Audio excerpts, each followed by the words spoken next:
film est magnifique. Merci beaucoup. Je voulais savoir comment se passait un tournage à l'américaine par rapport à un tournage français.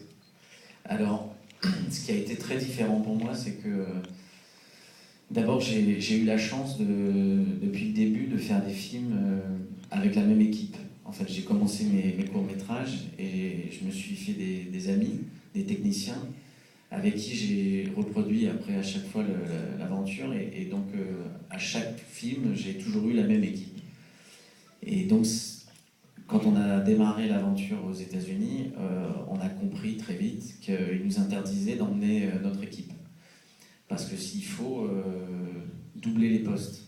C'est-à-dire que le peu de personnes que j'ai pu emmener, à savoir le chef opérateur, Christophe, un des cadreurs, Rodolphe, et mon premier assistant qui était Mathias, il a fallu doubler à chaque fois les postes. C'est-à-dire prendre un autre cadreur là-bas, payé à boire de la bière au cul du camion, et pareil pour le chef-op, et voilà. Et en fait, c'est la loi, c'est comme ça.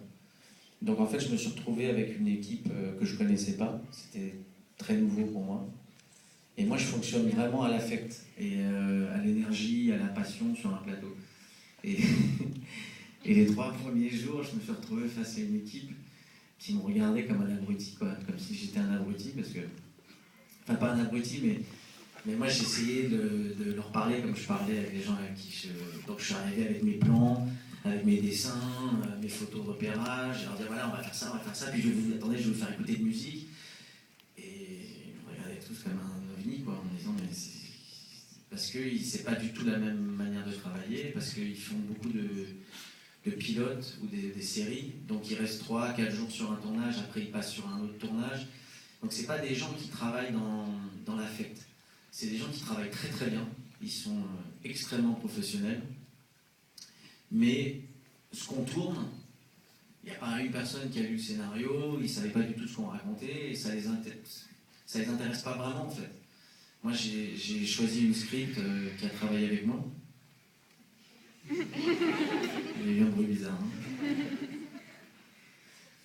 Il y a eu une script il y a un lézard dans un tyrannosaure qui est dans la salle.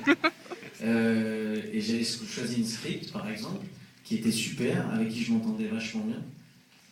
Et au bout de 2 semaines, elle est venue me voir et elle m'a dit bah écoute, je pars demain, en plein tournage.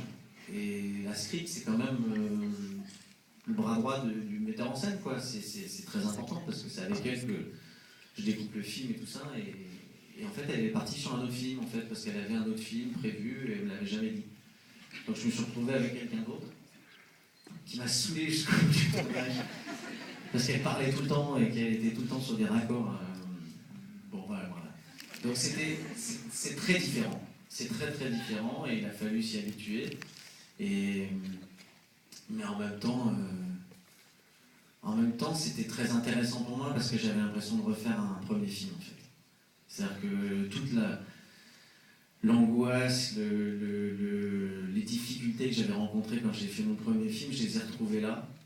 Et en même temps, c'est pas mal parce que c'est ce que j'avais décidé de faire après Les Petits Mouchoirs. J'avais décidé de me dire que j'avais envie de faire un film peut-être un peu plus complexe.